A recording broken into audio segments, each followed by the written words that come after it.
Hi, I'm Roy Crown from Revelation Trust, and welcome to a new series of Gospel Entrepreneurs. In this podcast, I'll find out what makes Christian entrepreneurs stand out, whether they're in church, business, or in the community. And I'm thrilled today to have my good friend, Anthony Delaney. Anthony Delaney started life many years ago, but then he was in the police. Then he trained as an Anglican vicar, and now he's the senior pastor at Ivy Church. And he's certainly coming up with some very innovative, creative ideas. So I'm thrilled that you're able to join me today.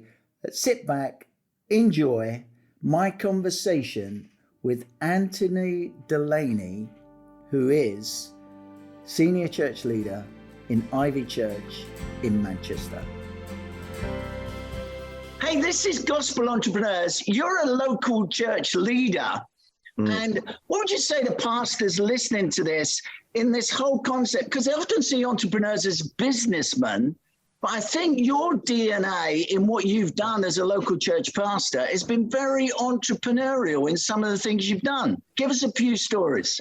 Well, I think it kind of comes out of, if I was to go to speak to church leaders now and ask them in terms of how to think in terms of entrepreneurial leadership, the passage I always end up looking at is the time when King Saul is sitting underneath the pomegranate tree and he's hoping that the tide turns around him somehow. There's like only 2 swords left. He's got one and Jonathan's got one.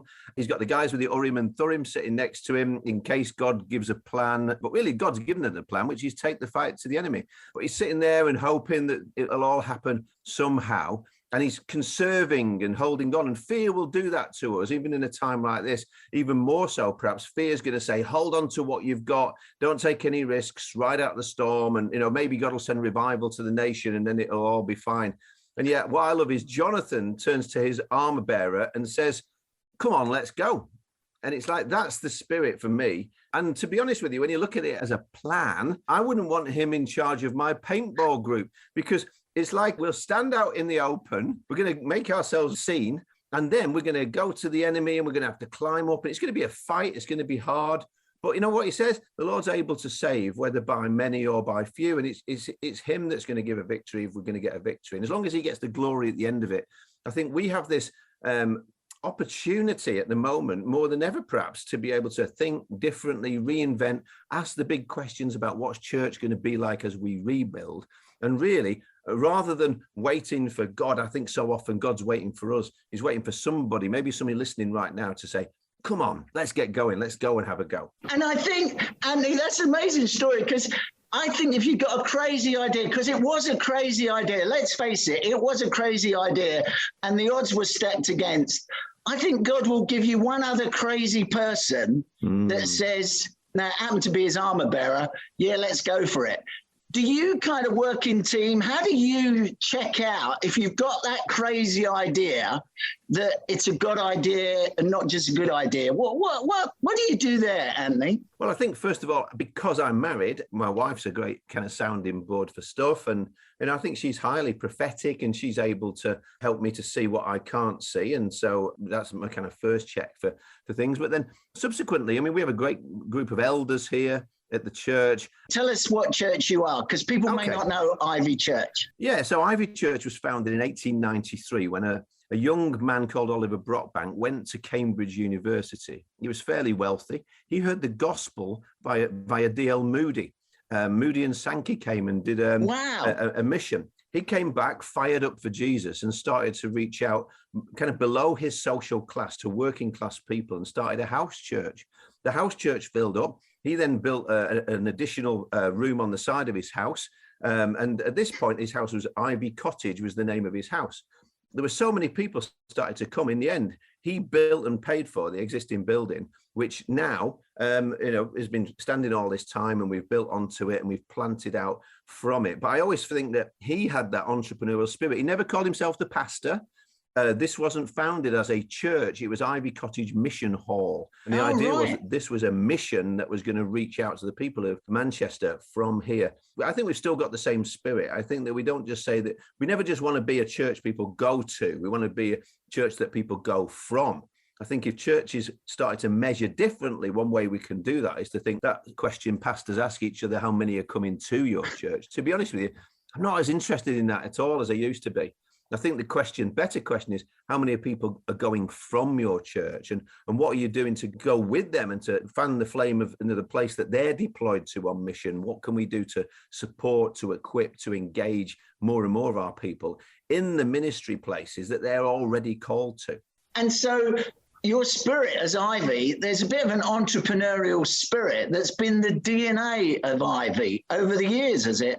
Absolutely. And I think, there's people that have been connected to Ivy that over the years. My predecessor was Frank Green. He and Deborah run Redeeming Our Communities, making a massive impact there. Andy Hawthorne in the message, he's been involved. We've had lots of connections to many things that have come out of and continue to come out of Ivy. And it's hard to be able to quantify that kind of ministry when what you're really wanting to do is get behind the people and say, my job is to equip the saints for the work of ministry. That's you.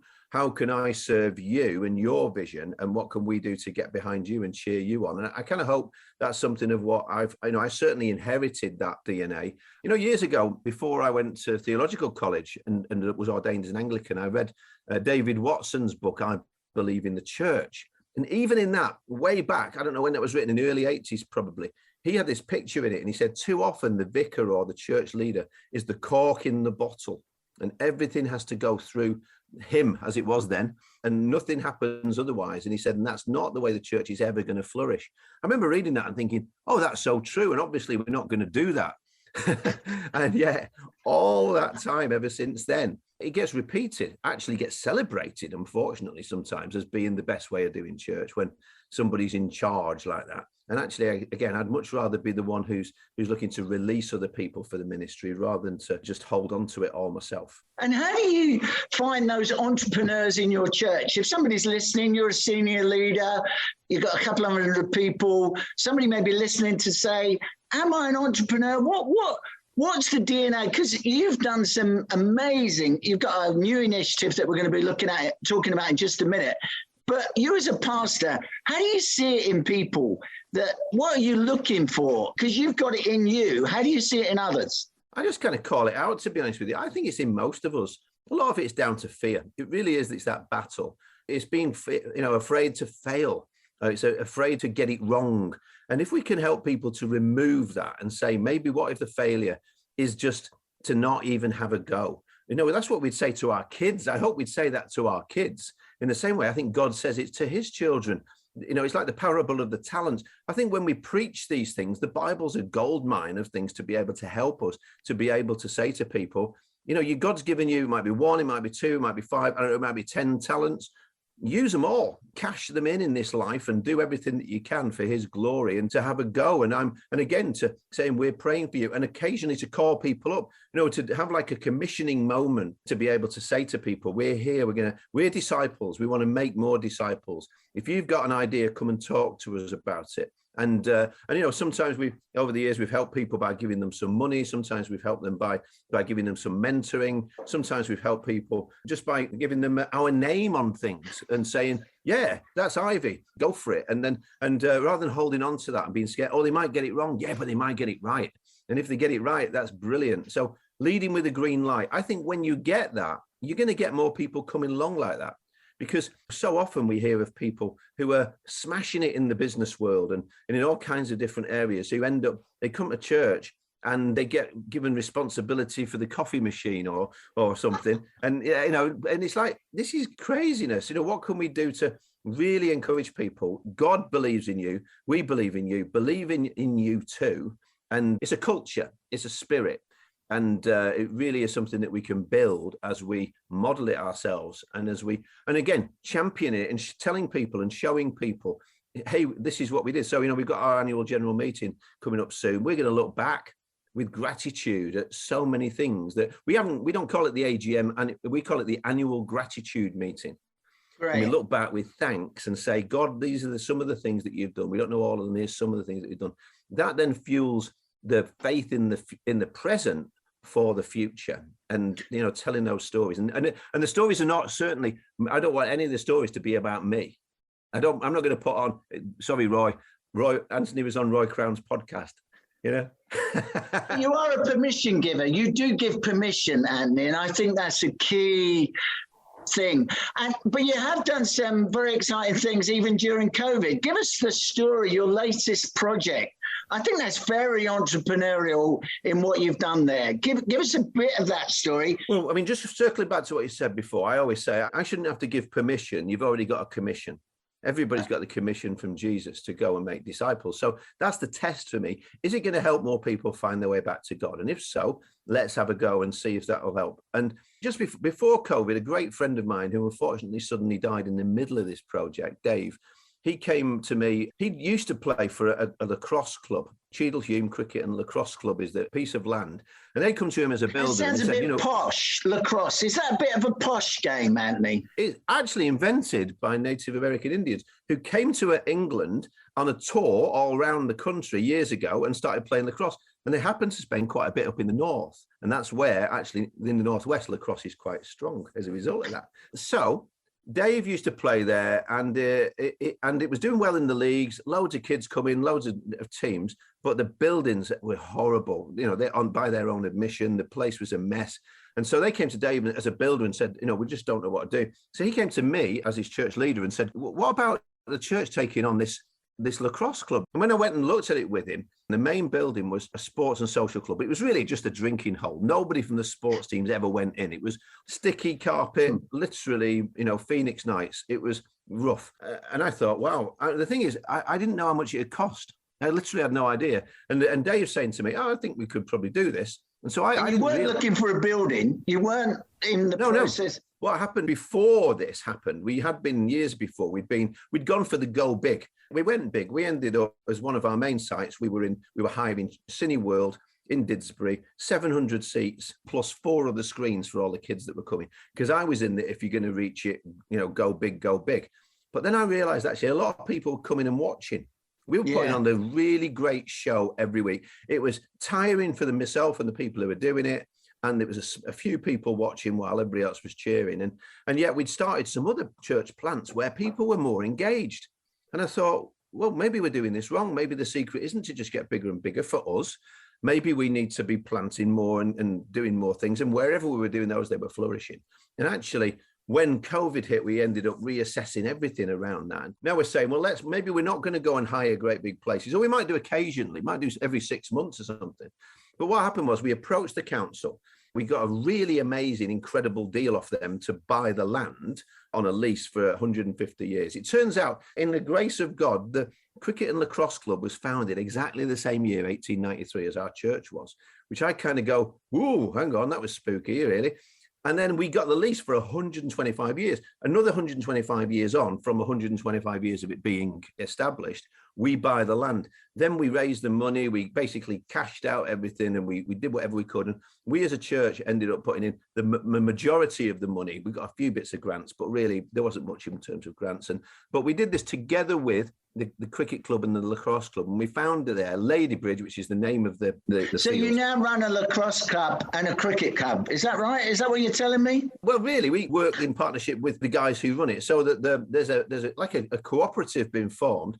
The leaders of it, really, there's 3 people from Ivy, one of whom is an elder, and then there's the guy who leads the cricket club and the guy who leads the lacrosse club, and they come together to help to make everything happen. So we've built a new pavilion with all state-of-the-art changing rooms and everything for the cricket and lacrosse club. They've gone from having the worst changing rooms that the rats were asking to leave.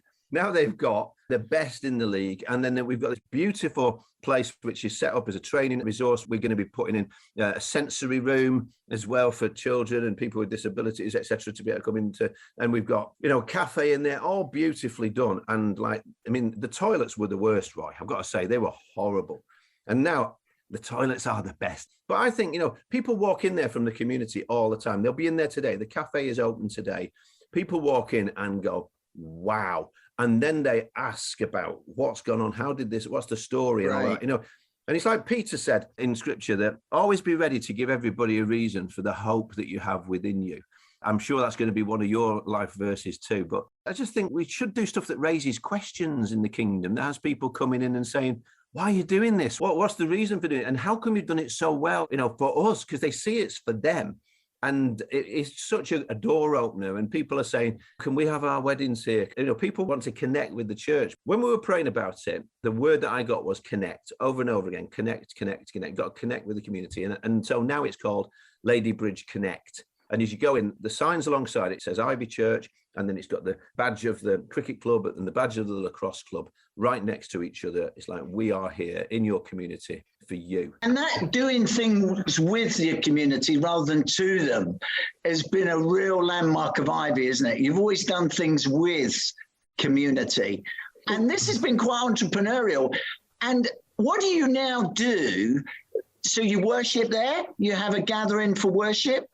But you've also kind of rethought discipleship a bit, Anthony, and you kind of, in this COVID scenario, it's changed your thinking, which I think the entrepreneur does. It sees a problem, sees an issue, and thinks, we've got to rethink the way we've done what we've done because we're now in a different space. Yeah, so on a Sunday morning, we have 2 morning services in there. They're growing. Once a month, we have an evening thing that's just given over fully to worship and prayer. That's growing. That's not led by staff team. That's led by people in the church who've said, we want to do that. And another guy from there is going to start up a healing meeting in there, just praying for local people. Come in and we'll pray for healing.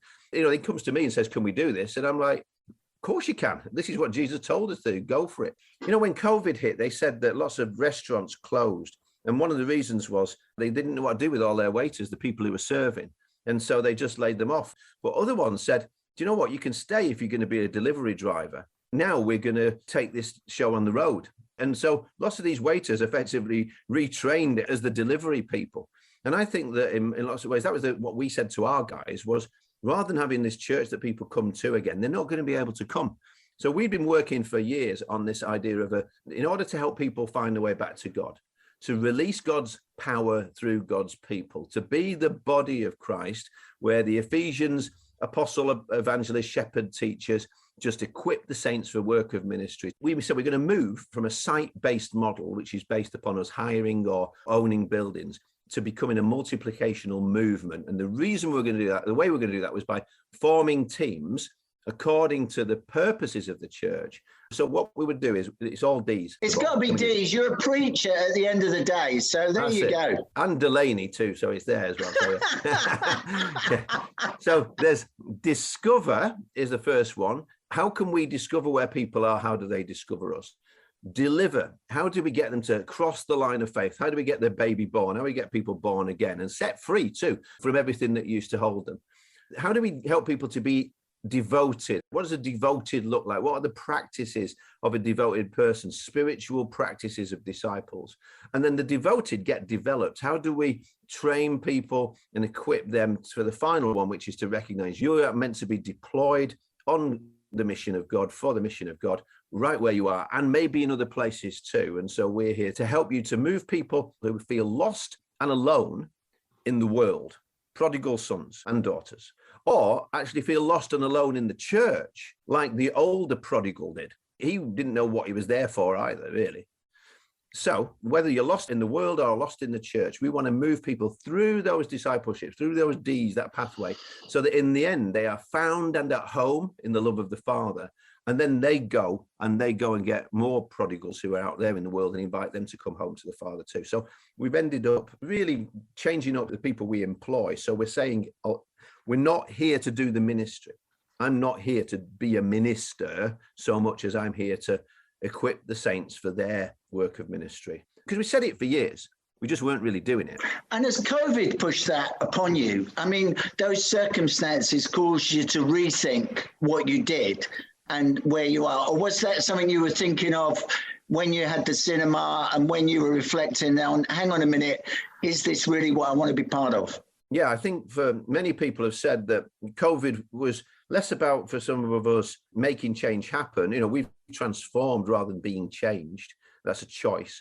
But I think COVID was an accelerator of things, really. What it's done is help us it's accelerated things that, maybe we could have talked about going on this discipleship pathway and changing up the way we did church for another 5 years easily, and gone to conferences, put on conferences, telling everybody how great it would be if only we did it. I was at a conference years ago, and I remember there was a guy called Ying Kai, who I've met, who came to Launch, which is the conference that we put on every year. And he had planted churches, thousands and thousands of churches across China and all across the Far East. He talked about discipleship practices. He talked about making every Christian a disciple who makes disciples. And so this is the key that we have to do. We have to get everybody telling everybody telling somebody, and everybody's just nodding their heads and saying, yeah, great idea. And then at the end of it, somebody who shall remain nameless, who was leading this conference, said, this is great. Let's all get up and Ying, would you pray for us now? And let's all join together that we have this same spirit. And I got up the same as everybody else for it. But I was in the middle of this big crowd of people, and it was a denominational thing mostly. And I was thinking, do you know what? We're not doing it. We're not going to do what he said. Our structures and our systems that we're keeping are going to keep on stopping us and giving us at least the reason not to. So I was like, I don't think I can, with integrity, just pray, oh God, do it. When he's saying to me, well, what are you going to change then? Really, I mean, there's people listening to this right now who feel that too. And we are on the edge of something. We're on the edge of the church, connecting with business, connecting with entrepreneurs. I do believe the best days for the church in Western Europe are all ahead of us rather than behind us. But it's not going to come from the center. It's going to come from the edges. As people like yourself and others just keep on pushing out and trying new stuff and saying, come on, let's go. And then what you find when that story concludes, by the way, I love how the story is, because then it says, then God sent an earthquake and all the enemy got scared and ran away, and they all ran away. And then guess what happened? Saul and his guys back in the camp at the pomegranate tree, they get to hear about it. And then they say, oh, what's happening? And then it says, even the people who were scared and hiding away in their holes, they all came out and they got part of the victory too. So I think really an entrepreneur isn't meant to be just some pioneering person who often does it all by himself or herself. You and I have both worked in the past very closely with Eric Delve, and Eric used to say, when I was working with him at St. Luke's in Maidstone, he said, what we want to be is a vanguard. I love that word, a vanguard. And a vanguard isn't necessarily saying we're the biggest or the best or the greatest. But what we're doing is we're pushing through so that then others can follow. And that would be my prayer for anybody listening to this. Hey, listen, Andy, you are an amazing entrepreneur. You constantly recreate and create things. You've written a couple of books that you may want to just highlight because you've recognized that, people in the context of, in the end, you can reach the world, but unless you've got family tight and together, then it ain't going to happen. And you wrote that. And that's getting a little bit of acknowledgement in America on Valentine's Day, I understand, Andy. That's correct, yeah. So I've written a book called The Best Marriage, Why Settle for Less, which Dr. Gary Chapman, who wrote The 5 Love Languages, he encouraged me to write it. So I've took this book, The Best Marriage. It's been released by Moody Press in the US, but it's all over the world, being published from there now. I've also written a book called The Man You Were Made to Be. That's available now for pre-order. It's what's in us is going to come out of us. And that's what Jesus said. And so I would hate to get to the end of my years in ministry, or not even to get to the end of my ministry. You and I both know that you can have people, friends of ours, who go like that kind of firework and then out in a blaze of glory or into ignominy and kind of just mess it all up at the end. I don't want that to be my life story. I want to finish well. So that's really what these books are about. So if you're married, it can help to build your marriage and strengthen that. I'm not saying I've got the perfect marriage, but I'm saying I want it to be better, and I'm always aiming for the best. And then finally, the other book is there just for blokes to say, what am I actually building internally that's going to make the difference externally? Thanks, Anthony. It was great to have the opportunity to link with you today. And that whole thing of Jonathan and his armor bearer, not pulling back, but going forward, taking steps of faith, is definitely what we need to do. And the entrepreneur is constantly looking at the context and then seeing what needs to happen. I trust you really enjoyed this session of Gospel Entrepreneurs. We'd love for you to leave a rating or a review if you can. Thanks for listening today. It's been a real pleasure to share this time with you. Gospel Entrepreneurs is a UCB podcast in partnership with Revelation Trust. Thanks for listening. Until next time, God bless you.